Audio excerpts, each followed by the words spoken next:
నమస్తే. Welcome to okay TV. ప్రస్తుతం మనతో పాటు చరణ్ కౌశిక్ ఉన్నారు. మాట్లాడదాం. తెలంగాణ రాజకీయాలలో ప్రస్తుతం నిరుద్యోగుల అంశం కొంత మళ్ళీ 2 రోజులుగా ఒక చర్చనీయాంశంగా మారుతా ఉంది. యావత్ నిరుద్యోగులంతా కూడా రోడ్లెక్కి నినాదాలు చేస్తున్న పరిస్థితి. ఎక్కడికక్కడ అరెస్టులు చేస్తూ కట్టడి చేసే ప్రయత్నం పోలీసులు చేస్తా ఉన్నారు. ఇదంతా కూడా అధికార పార్టీ చేస్తున్న కుట్ర అంటూ నిరుద్యోగులు మండిపడతా ఉన్నారు. దీని గురించి మాట్లాడదాం. అన్న, ప్రధానంగా అంటే నిరుద్యోగుల అంశం దాదాపు 2 సంవత్సరాల నుంచి ఇది రన్ అవుతున్న అంశం. అంటే మీరు 2,00,000 ఉద్యోగాల హామీ ఇచ్చిన దగ్గర నుంచి. సో దీని మీద ఇప్పటికీ కూడా కంట్రోలింగ్ జరగట్లేదు. ఇప్పటికీ అరెస్టులు జరుగుతా ఉన్నాయి అక్రమంగా అనేది నిరుద్యోగులు చెప్తున్న మాట. ఏం చెప్తారు? ఇప్పుడు అక్రమంగా ఎవరిని అరెస్ట్ చేయాల్సిన అవసరం లేదు. ప్రజాస్వామ్య పద్ధతిగా మీరు నిరసన వ్యక్తం చేసుకునే అవకాశం మీకున్నది. ధర్నా చేసుకోవడానికి ఇందిరా పార్క్ ఉన్నది. ప్రైవేట్ కార్యక్రమాలు కావచ్చు, ప్రభుత్వ అధికారిక కార్యక్రమాలలో ఖచ్చితంగా మీరు పోయినప్పుడు అరెస్ట్ చేస్తారు ఖచ్చితంగా అది. ఎందుకంటే శృతి మించినప్పుడు అరెస్ట్ అనేది కామన్ అది. కాకపోతే ప్రజాస్వామ్యంలో డెమోక్రటిక్ వేలో నిరసన వ్యక్తం చేసుకోవడానికి మీకు వేదికలు ఉన్నాయి. అదే నిరసన వ్యక్తం చేసుకునే అవకాశం కాంగ్రెస్ ప్రభుత్వం కల్పించింది. ప్రజాస్వామ్యబద్ధంగా ఉండాలని చెప్పి కూడా మేము కోరుకుంటాం. కాకపోతే నిరుద్యోగుల సమ్మె ఇప్పటివరకు 60,000 ఉద్యోగాలు ఇచ్చినప్పుడు కావచ్చు, గ్రూప్ 1 కావచ్చు, గ్రూప్ 2, గ్రూప్ 3, గ్రూప్ 4, డిఎస్సి టెట్ను 2 సార్లు నిర్వహించి నిరుద్యోగులు అడిగితే ఏజ్ కూడా పెంచింది రాష్ట్ర ప్రభుత్వం. అదే కాకుండా గ్రూప్ 1 సమస్య 2011 తర్వాత కేసీఆర్ ప్రభుత్వం 2 సార్లు వేసినా కూడా రద్దయిన పరిస్థితి మనం చూసినాం. అయినా తెలంగాణ రాష్ట్రంలో కాంగ్రెస్ ప్రభుత్వం కోర్టు వివాదాలను పరిష్కరించుకుంటూ 562 ఉద్యోగాలు ఎక్కడ చిన్న పేపరు లీకు జరగని పరిస్థితి మనం చూసినాం. కేసీఆర్ గారి ప్రభుత్వంలో 13 పేపర్ లీక్ అయితే పడుచుకున్న పాపాన పోలే. వాళ్ళు 2014లో 2,00,000 ఉద్యోగాలు ఇస్తానని చెప్పి వాళ్ళు ఇచ్చిన ఉద్యోగాలు ఎన్ని ఇచ్చారో అందరికీ తెలుసు. అదే కాకుండా ఇంటర్మీడియట్ వాల్యుయేషన్ కావచ్చు, 10th వాల్యుయేషన్లో ఎంతమంది విద్యార్థి అని పేరు చూసి ఇక్కడ 10th వాల్యుయేషన్ కావచ్చు, ఇంటర్మీడియట్ వాల్యుయేషన్ కావచ్చు, డిగ్రీ కావచ్చు, ఉద్యోగాలు కావచ్చు, ఎక్కడ కూడా రాజకీయ పైరవులు కానీ రాజకీయ పునరావాస కేంద్రం కూడా టీజీపీఎస్ని మేము వాడుకోలేదు. నిష్ణాతులైన అధికారులు కావచ్చు, నిపుణులు మాత్రమే అక్కడ టీజీపీఎస్లో చైర్మన్ మెంబర్గా ఉన్న పరిస్థితి మనం చూసినాం. ఇక్కడ రెండో ఫేజ్ సంబంధించి ఉద్యోగాలకు సంబంధించి గ్రూప్ 3, గ్రూప్ 4 అయిపోయిన తర్వాత పక్కటి జాబ్ క్యాలెండర్ ఇంప్లిమెంట్ చేయబోతాం రాష్ట్ర ప్రభుత్వం. 3, 4 ఖచ్చితంగా జాబ్ క్యాలెండర్ సంబంధించి అది మెన్షన్ చేస్తే వాళ్ళ డేట్స్ కూడా ఇబ్బంది అయ్యే అవకాశం ఉంది కాబట్టి ఖచ్చితంగా ఇంప్లిమెంట్ చేసే ప్రయత్నంలో ఆ రెండు సంబంధించి జాబ్ ఆర్డర్స్ ఇచ్చిన తర్వాత ఇంప్లిమెంట్ చేయాలని ప్రభుత్వం భావిస్తూ ఉంది. అదే కాక 40,000 ఉద్యోగాలకు సంబంధించి అవన్నీ కూడా ఫైనాన్స్ క్లియరెన్స్ గా అన్ని అవుతా ఉన్నాయి. ఎందుకంటే కొన్ని కోర్టు వివాదాలు ఉండు, అదేవిధంగా పూర్తి స్థాయిలో మళ్ళీ తర్వాత కోర్టులో కేసులు పడితే ఇబ్బంది అవుతుంది కాబట్టి దాన్ని కూడా పకడ్బందీ వ్యవస్థ. ప్రధానంగా నిన్న చేస్తున్న నినాదాల్లో ప్రధాన నినాదం ఏంటంటే శ్రీధర్ బాబు గారు ఏదైతే అనౌన్స్ చేసిరో ఇక మీదట ప్రభుత్వ ఉద్యోగాలకు నోటిఫికేషన్ ఉండదని అసెంబ్లీ ముఖంగా ఆయన అనౌన్స్ చేసినట్టుగా వాళ్ళు చెప్తా ఉన్నారు. ఎందుకంటే ఇంకా ప్రభుత్వ ఉద్యోగ నోటిఫికేషన్లు ఉండవా కాంగ్రెస్ ప్రభుత్వం హయాంలో? ముఖ్యమంత్రి గారు చాలా స్పష్టంగా ప్రకటించింది కదా, 40,000 ఉద్యోగాలకు సంబంధించి త్వరలో ఏబోతుందని చెప్పి ముఖ్యమంత్రి గారు చెప్పారు కదా. ముఖ్యమంత్రి గారు చెప్పిన తర్వాత శ్రీధర్బాబు గారు ఏ సందర్భంగా మాట్లాడిండో, ఏ అంశం మీద మాట్లాడిండో తెలియదు. ఎందుకంటే కొన్ని డిపార్ట్మెంట్లకు సంబంధించి అసెంబ్లీలో చర్చ జరిగింది. కొన్ని డిపార్ట్మెంట్లకు సంబంధించి అంటే ఇది సపోజ్ కొన్ని డిపార్ట్మెంట్లలో కాంట్రాక్ట్ ఎంప్లాయీస్ ఉన్నారు. కాంట్రాక్ట్ ఎంప్లాయీస్ ఏమంటున్నారు, రెగ్యులర్ నోటిఫికేషన్ ఏదని చెప్పేసి వాళ్ళు చెప్తాను. ఏ సందర్భంగా చంద్రబాబు గారు మాట్లాడారో నేనైతే చూడలేదు. కాకపోతే ఇట్లాంటి సమస్యలు ఉన్నాయి. ఇప్పుడు లెక్చరర్స్ సంబంధించి అసిస్టెంట్ ప్రొఫెసర్ కావచ్చు, అసోసియేట్ ప్రొఫెసర్లకు సంబంధించి కొంత టెక్నికల్ వివాదాలు ఉన్నాయి. ఎందుకంటే చాలా సుదీర్ఘ కాలం నుంచి కాంట్రాక్ట్ ఎంప్లాయీస్గా, తర్వాత అవుట్ సోర్సింగ్ ఎంప్లాయీస్గా ఉన్న వాళ్ళు కొత్త వాళ్ళు న్యూ రిక్రూట్మెంట్ చేసిన లేదు మాకు ఇబ్బంది అవుతుంది కాబట్టి ఏదని చెప్పేసి అదేవిధంగా వాళ్ళు వాళ్ళు కూడా కలిసి రికమెండేషన్ ఇస్తున్న పరిస్థితి మనం చూసినాం. కాబట్టి ఆ యూనివర్సిటీలకు సంబంధించిన అంశం అది. ఇక్కడ టీజీపీఎస్ సంబంధించి త్వరలో 40,000 ఉద్యోగాలు ఇస్తామని చెప్పి ముఖ్యమంత్రి గారు చాలా స్పష్టంగా ప్రకటించారు కాబట్టి దాన్ని కూడా త్వరలో ప్రకటిస్తారు. అదే కాకుండా తెలంగాణ రాష్ట్రం గుర్తుపెట్టుకోవాలి, ఉద్యోగాలకు సంబంధించి జాబ్ క్యాలెండర్ ఒకసారి పకడ్బందీ ఇంప్లిమెంట్ చేసిన తర్వాత యాజ్ ప్రాసెస్ ప్రకారం ముందుకు పోతుంది. అదే కాకుండా మీరు చూస్తూ ఉన్నారు, ప్రైవేట్ రంగంలో ఉద్యోగాలు ఆకర్షించాలనే స్కిల్ యూనివర్సిటీ ఏర్పాటు చేసి 1000 మంది ఈ సంవత్సరం 1000 మందితోటి అదేవిధంగా స్కిల్ యూనివర్సిటీ సంబంధించి ప్రారంభమైంది. దానికి ఆనంద్ మహేంద్ర గారు ఛాన్సలర్ ఉన్నారు, ముఖ్యమంత్రి గారు అదేవిధంగా ఛాన్సలర్ ఉన్నారు, వారి వైస్ ఛాన్సలర్ ఉన్న పరిస్థితి మనం చూసినాం. కాబట్టి ప్రభుత్వ రంగంతో పాటు ప్రైవేట్ రంగంలో ఉద్యోగాలు ఆకర్షించాలి, పెట్టుబడులు ఆకర్షించాలి, నిరుద్యోగాలను పారదోలాలని చెప్పి ప్రభుత్వం భావిస్తూ ఉంది.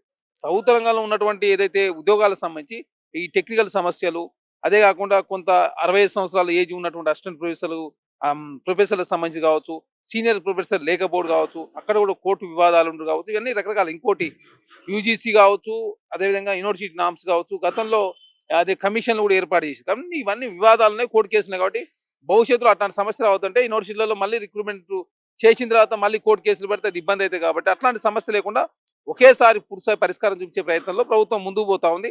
ఖచ్చితంగా ఉద్యోగాలకు సంబంధించి తెలంగాణ రాష్ట్రంలో కాంగ్రెస్ పార్టీ చెప్పిన విధంగా ఖాళీలను బట్టి పూజించే ప్రయత్నంలో ప్రభుత్వం ముందుకు పోతా ఉంది కాబట్టి ఈ రోజు ముఖ్యమంత్రి గారి ఏదైతే ఇప్పుడు ఓపెనింగ్ ఇనాగ్రేషన్ కి సంబంధించి ఏదో ఒక మాల్ ఇనాగ్రేషన్ సంబంధించి వెళ్తూ ఆ ప్రాంతంలో ఉన్న నిరుద్యోగులందరినీ కూడా అరెస్ట్ చేసి కస్టడీలో పెట్టుకున్న పరిస్థితి. మీరేం చెప్తారంటే దీని మీద? అంటే ఇవన్నీ కూడా కావాలని కేవలం కుట్రపూరితంగా చేస్తున్నారని నిరుద్యోగులు లేవనెత్తుతున్న పాయింట్ ఇది. ఆయన వస్తే మమ్మల్ని ఎందుకు అరెస్ట్ చేయాలనేది వాళ్ళ పాయింట్ ఆఫ్ వ్యూ. అంటే ఇక్కడ చాలా స్పష్టంగా అర్థం చేసుకోవాల్సింది ఏంటంటే ఓడియన్ థియేటర్ మాల్ సంబంధించి ఓపెనింగ్ ముఖ్యమంత్రి గారు ప్రైవేట్ కార్యక్రమం. ముఖ్యమంత్రి గారు వస్తున్నప్పుడు ఎవరన్నా నిరసన వ్యక్తం చేసే అవకాశం ఉంటుందని చెప్పి ఇంటెలిజెన్స్ వాళ్ళు గ్రహించినప్పుడు అరెస్టులు జరుగుతుంటాయి. ఇది కామన్ ప్రాసెసే. దాన్ని ఏదో కుట్ర కోణంలో అరెస్ట్ చేసిన ఉద్దేశం కాంగ్రెస్ ప్రభుత్వం లేదు. అనవసరంగా దాన్ని రాజకీయం చేయొద్దు. ఎందుకంటే మీకు ఇబ్బంది అయినప్పుడు నిరసన వ్యక్తం చేసుకునే అవకాశాలు ఉన్నాయి. ప్లాట్ఫామ్స్ లేకపోతే అనుకోవాలి. ప్లాట్ఫామ్స్ ఉన్నాయి. ఆల్రెడీ ప్రభుత్వం కూడా మీతో చర్చలు చేసిన సందర్భంలో చూసినాం. ఏజ్ పెంచమంటే కూడా పెంచిన సందర్భం చూసినాం. ఉద్యోగాలకు సంబంధించినటువంటి రకరకాల ఉద్యోగాలు ఇస్తుంటే టెక్నికల్ సమస్యలు ఎన్ని తీసుకొచ్చారో చూసినాం. ప్రతిపక్షాలు గ్రూప్ 1 సంబంధించి పెద్ద ఎత్తున వివాదం చేశారు. వాల్యుయేషన్ వివాదం చేశారు. కోడింగ్ అప్పుడు చేశారు. ఎగ్జామ్ సెంటర్లో కూడా వివాదం చేశారు. బీఆర్ఎస్ పార్టీ ఏంటంటే అమ్మ పెట్టదు అడుక్కునేది అన్నట్టు అన్నాడు. ఉద్యోగాలు వేయలేదు. వేసిన ఉద్యోగాలు కాంగ్రెస్ పార్టీ చేస్తుంటే నిరుద్యోగులు రెచ్చగొట్టే ప్రయత్నం కూడా చేశారు. సక్సెస్ఫుల్ గా కాంగ్రెస్ ప్రభుత్వం పూర్తి చేసిన పరిస్థితి కూడా మనం చూసినాం. బండి సంజయ్ ఈ రోజు ఒక కామెంట్ చేయడం జరిగింది. ఏదైతే నీళ్ల విషయంలో ఇప్పుడు కాంగ్రెస్ పార్టీ మాట్లాడడానికి హక్కు లేదు. గతంలో బీఆర్ఎస్ పార్టీ అన్యాయం చేస్తున్నప్పుడు కాంగ్రెస్ వాళ్ళు అడగలేదు. మేము దాని మీద కొట్లాడిన వాళ్ళం బీజేపీ వాళ్ళం అని చెప్తా ఉన్నారు. ఎక్కడ కొట్లాడిందంట, ఎక్కడ కొట్లాడినా ఏం కొట్లాడి మన ఏం చెప్పి సుప్రీంకోర్టు 3 సూచనలు చేసింది. కమిటీ చేసిరు. కమిటీ రిపోర్ట్ ఆధారంగా పరిష్కరించుకున్నాడు. లేకపోతే ఇద్దరు ముఖ్యమంత్రులు కూర్చున్నారు, పరిష్కరించుకున్నారు. లేకపోతే విభజన చట్టంలో ఉన్నాయి అయ్యన్నా పరిష్కరించుకొని చెప్పారు. లేకపోతే కోర్టులకు సంబంధించి అదే సివిల్ సూట్ దాఖలు చేయమని చెప్పారు. మరి ఇప్పుడు ఏ సమస్య పరిష్కరిస్తారు మీరు చెప్పండి? మీరు కేంద్ర ప్రభుత్వం బాధ్యత లేదా? 12 మందితో కమిటీ వేసి ఇటు రాష్ట్రానికి సంబంధించిన నలుగురు, అటు నలుగురు, కేంద్ర ప్రభుత్వం నలుగురు ఉన్నారు. అపెక్స్ కమిటీ ఎవరిది? అపెక్స్ కమిటీ ఎవరు పర్యవేక్షించి? కేంద్ర ప్రభుత్వమే కదా. నీటి వివాదాలు పరిష్కరించేది ఎవరు? కేంద్ర జలవనరుల శాఖ మంత్రి కదా. అదే కాకుండా కేఆర్ఎంబి కావచ్చు, జిఆర్ఎంబి ఎవరి పరిధిలోకి వస్తే కేంద్ర ప్రభుత్వం పరిధిలే కదా. అంతర్రాష్ట్రాలకు సంబంధించి జల వివాదాలు పరిష్కరించాల్సింది ఎవరు? మీరే కదా. మీరు మౌనం వహిస్తూ అనవసరంగా చంద్రబాబు నాయుడు గారి మద్దతు మీకు కావాలి కాబట్టి, అంతకుముందు జగన్మోహన్ రెడ్డి గారు మద్దతు తీసుకున్నారు. ఇప్పుడు చంద్రబాబు నాయుడు గారి మద్దతు కావాలి కాబట్టి మీరు అక్కడ ఈ సమస్య పరిష్కరించకుండా దీన్ని తాత్సారం చేసే ప్రయత్నం మీరు చేస్తాం. దయచేసి అన్నదమ్ముల్లాగా విడిపోయినటువంటి తెలంగాణను అనవసరంగా పంచాయతీ పెట్టే ప్రయత్నంలో బీఆర్ఎస్ పార్టీ అదేవిధంగా సెంటిమెంట్ రాజు చేసే ప్రయత్నం వారు చేస్తా ఉంటే దానికి మద్దతు ప్రకటించే ప్రయత్నంలో భారతీయ జనతా పార్టీ ముందుకు పోతాం. ఈ ఫోన్ ట్యాపింగ్ అంశంలో కూడా నిన్న ఆర్ఎస్ ప్రవీణ్ కుమార్ మాట్లాడుతూ ఒక పాయింట్ లేవనెత్తి అక్రమంగా కేసీఆర్ ని అరెస్ట్ చేయించాలని చూస్తా ఉంది ఈ ప్రభుత్వం. ఎందుకంటే కేసీఆర్ గారు ఒక ప్రెస్ మీట్ పెడితేనే వీళ్ళు ఓర్చుకోలేని పరిస్థితిలో ఉన్నారు అని ఆయన ఒక మాట మాట్లాడారు. ఏం చెప్తారు? ఎవరిని అక్రమంగా అరెస్ట్ చేయాల్సిన అవసరం కాంగ్రెస్ పార్టీ లేదు. కేసీఆర్ గారిని అరెస్ట్ చేయకుండా తెలంగాణ రాష్ట్రంలో కాంగ్రెస్ ప్రభుత్వం అధికారులకు వచ్చింది. అరెస్ట్ చేసి అధికారులకు వచ్చినా కేసీఆర్ గారు జైలుకు పోతే మేము అధికారులకు వచ్చినాయి. కేసీఆర్ గారు ముఖ్యమంత్రి ఉన్నప్పుడే కేసీఆర్ గారిని ఓడించి తెలంగాణ రాష్ట్రంలో కాంగ్రెస్ పార్టీ అధికారులకు వస్తే ఇప్పుడు మిమ్మల్ని అరెస్ట్ చేయాల్సిన కర్మ మాకేంది? తప్పు చేస్తే ఎవరైనా అరెస్ట్ చేస్తారు. తప్పుకు సంబంధించినటువంటి సిట్లు విచారణ జరుగుతూ ఉన్నాయి. ఏసీబీ విచారణ జరుగుతూ ఉంది. అదేగా కాళేశ్వరం సిబిఐకి ఇచ్చినాం. లేకపోతే డిఓపిటికి సంబంధించి అరవింద్ కుమార్ సంబంధించి కార్ రేసింగ్ లో ఇంకా అనుమతి ఇవ్వలేదు కేంద్ర ప్రభుత్వం. ఇస్తే ఖచ్చితంగా మన గవర్నర్ గారు కేటీ గారికి సంబంధించినటువంటి విషయంలో అనుమతి ఇచ్చారు. కాబట్టి ఏది కూడా చట్టం ప్రకారం మాత్రం ముందుకు పోతాం. రాజ్యాంగం చట్టాన్ని లోబడి మాత్రమే తెలంగాణ రాష్ట్రంలో కాంగ్రెస్ ప్రభుత్వం పనిచేస్తూ ఉంది. మీలాగా డైనింగ్ టేబుల్లో కూర్చోనో ప్రగతి భవన్లో కూర్చోనో వీళ్ళని అరెస్ట్ చేయండి వాళ్ళని అరెస్ట్ చేయాలనే ఉద్దేశం కాంగ్రెస్ పార్టీ లేదు. అక్రమ కేసులు అనే ప్రసక్తే తెలంగాణ రాష్ట్రంలో లేదు. అనవసరంగా కాంగ్రెస్ పార్టీ మీద నిందలేసే ప్రయత్నంలో బీఆర్ఎస్ పార్టీ ముందు. ఎందుకంటే ఆడలేక మధ్యలో ధరం అన్నట్టు కల్వకుంట్ల కవిత గారి ప్రశ్నలకే సమాధానం చెప్పలేక ప్రతిదాన్ని కాంగ్రెస్ పార్టీకి ఆపాదించే ప్రయత్నం. కల్వకుంట్ల కవిత గారు మాట్లాడుతూ కూడా మేమే ఉన్నామని చెప్పే ప్రయత్నం. చెల్లికి సమాధానం చెప్పలేని పరిస్థితిలో మీరున్నారు. మొన్న మీ పార్టీలోకి జాయిన్ అవబోతున్నారని కూడా మాల్రెడ్డి రంగారెడ్డి గారు ఆయన కూడా మాట్లాడారు కదా. ఆయన ఏం మాట్లాడండి నేను చూడలే. తనేం మాట్లాడిండో బయట అయితే రాలేదు. మీడియా వాళ్ళు రాసిరు. తను ఏ సందర్భంగా ఏం మాట్లాడిండో తెలియదు. ఖచ్చితంగా తను పార్టీ పెడతాను తనే చెప్తుంది. ఆమె కాంగ్రెస్ పార్టీకి మాకేం సంబంధం. కానీ ప్రత్యర్థిగా అయ్యే ఛాన్స్ ఉంటుందా కవితకి? అంటే ఒకవేళ పార్టీ పెడితే నాకు ప్రత్యర్థి కాదు, బీఆర్ఎస్ పార్టీ ప్రత్యర్థి అవుతుంది. BRS party ప్రశ్నిస్తుంది. కేసీఆర్ గారిని వాళ్ళు అడుగుతున్నారు. ఇప్పుడు కల్వకుంట్ల కవిత లేనప్పుడే మీ తెలంగాణ రాష్ట్ర అధికారంలోకి వచ్చినప్పుడు మాకు బీఆర్ఎస్ పార్టీ పోటీ ఎక్కడ? వాళ్ళ 37% ఓటు బ్యాంక్ 17% పరిమితం 20% బీజేపీ తీసుకున్నది. అలా ఓటు బ్యాంకు ఇటు బీజేపీ అటు కవితకు షిఫ్ట్ అయితే తప్ప కాంగ్రెస్ పార్టీ మా ఓటు బ్యాంకు బీఆర్ఎస్ పోదు. బీఆర్ఎస్ ఓటు బ్యాంక్ మాకు రాదు. ఆమె కూడా నీళ్లు నిధులు నియామకాలు అంటుంది. ఆమె కూడా ప్రధాన ఎజెండా. ఇప్పుడు అయిపోయింది. వాళ్ళు నీళ్లు నిధులు నియామకాలు అంతా అవినీతి చేసిన విషయాన్ని ఆమె చెప్పింది. ఇక ఆమె మాట్లాడితే వాళ్ళ సంబంధించిన పంచాయతీ బీఆర్ఎస్ పార్టీ ఓట్లు ఏమైనా ఉంటే అటుబడే ఇటు పడతాయి, ఇటుబడే అటుపడితే చూడాలి. కాంగ్రెస్ పార్టీకి వచ్చిన నష్టమే లేదు. ఖచ్చితంగా రెండోసారి కూడా తెలంగాణ రాష్ట్రంలో కాంగ్రెస్ పార్టీ అధికారంలోకి వస్తుంది. అమరజ్యోతి నుంచి అంబేద్కర్ విగ్రహం వరకు, సెక్రటరియట్ నుంచి సీతారామ ప్రాజెక్ట్ వరకు, కాళేశ్వరం నుంచి కలెక్టరేట్ల వరకు, మిషన్ భగీరథ నుంచి మిషన్ కాకతీయ వరకు, పాలమూరు రంగారెడ్డి ప్రాజెక్ట్ నుంచి అదేవిధంగా ప్రగతి భవన్ వరకు మొత్తం అవినీతి చేసిరు వీళ్ళు. మామూలు అవినీతి కాదు. కాబట్టి తెలంగాణ సమాజం ఇంటికి పంపిరు. వాళ్ళు ఎన్ని మాట్లాడినా కాంగ్రెస్ పార్టీ మీద మేము అవినీతి చేస్తామని చెప్పేసి మా మీద నిందలేసే ప్రయత్నం వారు చేస్తూ ఉన్నారు. హైదరాబాద్ ఢిల్లీకి వచ్చిన పరిస్థితి రావద్దనే హైదరాబాద్లో హైడ్రాన్ తీసుకొచ్చి రాక్స్ లేక్స్ ప్రకృతిని కాపాడే ప్రయత్నం జరుగుతూ ఉంది. హిల్ట్ పాలస్ తీసుకొచ్చి కాలుష్య రహితమైన పరిశ్రమలను కూడా ఔటర్ రింగ్ రోడ్ అవతలు తీసుకుపోవడం కోసం హిల్ట్ పాలస్ తీసుకొచ్చినాం. త్రిబుల్ అయినా మూసి పునర్జీవం చేసే కార్యక్రమం కూడా కాలుష్య కూర నుంచి హైదరాబాద్ నగరాన్ని బయటపడేసే ప్రయత్నం.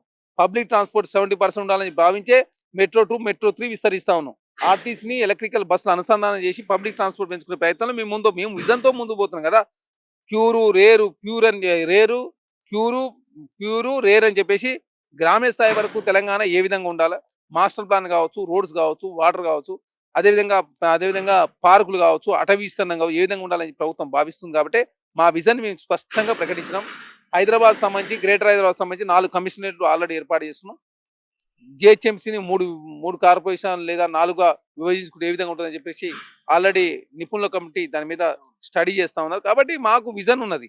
అదే కాకుండా మీకు విజన్ లేదు కాబట్టి తెలంగాణలో మీరు ఏం చేయలేదు. మూసిని పునర్జీవలేదు, హైడ్రా తీసుకురాలేదు, త్రిబుల్ ఆర్ రైల్వే రింగ్ లేదు, ఎక్స్ప్రెస్ హైవే లేదు, 4 సిటీ నిర్మాణం లేదు. వాడన్నా హైదరాబాద్ దగ్గర ఫార్మసిటీ పెడతారు మీరు చెప్పండి. ఇప్పటికే హైదరాబాదు ఢిల్లీ మించి వాయు కాలుష్యం ఉందని చెప్పేసి ఢిల్లీలో స్కూల్ బంద్ చేసిన పరిస్థితి.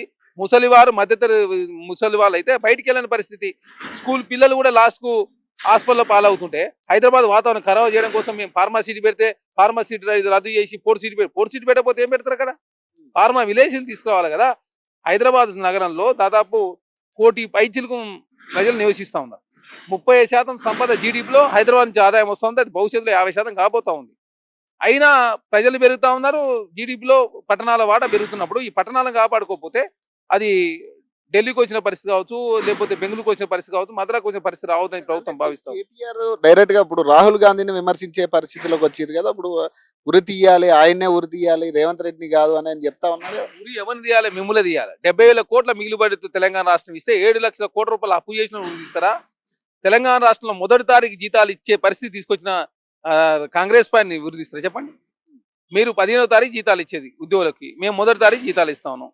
ఈ 70,000 కోట్ల మిగిలిబడి తెలంగాణ రాష్ట్రం 7 లక్షల కోట్లు అప్పు చేసింది మీరు. ఇరిగేషన్ ప్రాజెక్టులో 1,90,000 కోట్ల రూపాయలు ఖర్చు పెట్టి ఒకరు కూడా భారతలేదు. కరెంటు బిల్లే 10,000 కోట్లు వస్తుంది. అదే కాకుండా మీరు తెలంగాణ రాష్ట్ర సంపదను దోసుకున్న వాళ్ళని ఉరిదీస్తారా? దేశం కోసం ప్రాణత్యాగం చేసిన కుటుంబాన్ని ఉరిదీస్తే చెప్పండి? గాంధీ గారు ఈ దేశం కోసం ప్రాణత్యాగం చేసిండు.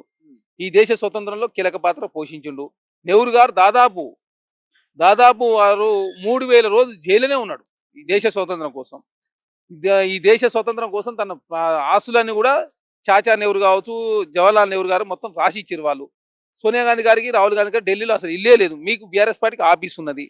1100 గజాల్లో 6 ఫ్లోర్ల అంతస్తులు నిర్మించుకున్నారు. మీకు టీ న్యూస్ ఉంది, నమస్తే తెలంగాణ ఉంది. మీ అకౌంట్లో 1515 కోట్లు ఉన్నాయి. కాంగ్రెస్ పార్టీ జాతీయ స్థాయి అకౌంట్లో 60 సంవత్సరాలు ఈ దేశాన్ని పాలించిన కాంగ్రెస్ పార్టీ అకౌంట్లో 900 కోట్లు ఉన్నాయి. మరి ఎవరిని ఉరి తీయాలా? మిమ్మల్ని ఉరి తీయాలా? కాంగ్రెస్ పార్టీని ఉరి తీయాలా?